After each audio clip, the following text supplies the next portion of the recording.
Urban diabetes demands new ways of looking at old problems. It's a huge tidal wave that's behind us. We really have to do something about it, and we have to do something about it now.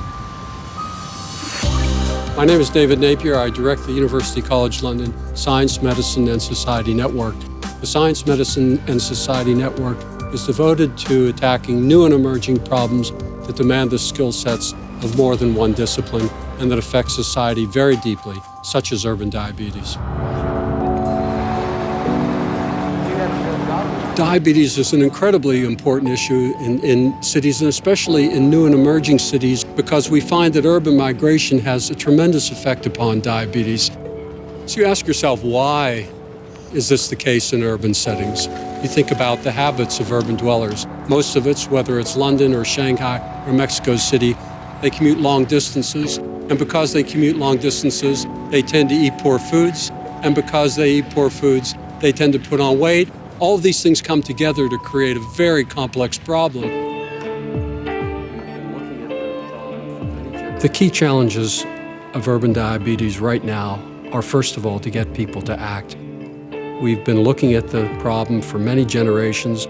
We understand the causes. We understand the behavior change issues. We understand the biology. We understand the physiology. We understand the genetics. And yet the problem keeps getting away from us. In order to address this problem, we need to have a different approach. We need to cast the net much more broadly. And this means bringing in new forms of research, new forms of community action. And I believe that Cities Changing Diabetes is the right approach to take.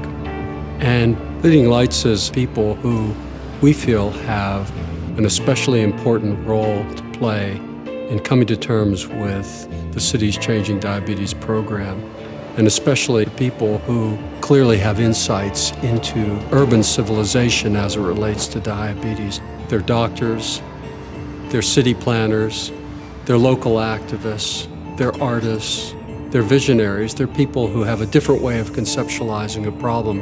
And we feel that by focusing on how they approach this problem of urban diabetes, that we can make real progress on this. Here we are in the middle of London, in Camden Town. If you look around us here, you'll see many people leading quite busy lives.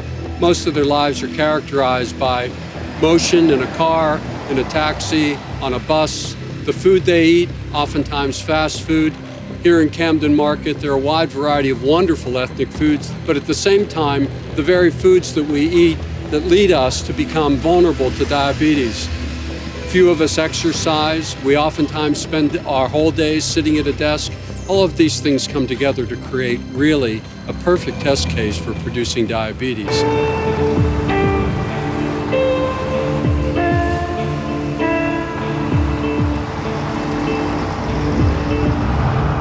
We feel that this situation could be changed, and it can be changed dramatically, but it's going to require the combined skill sets of a diverse group of people, because it's in these people that we have hope for the future.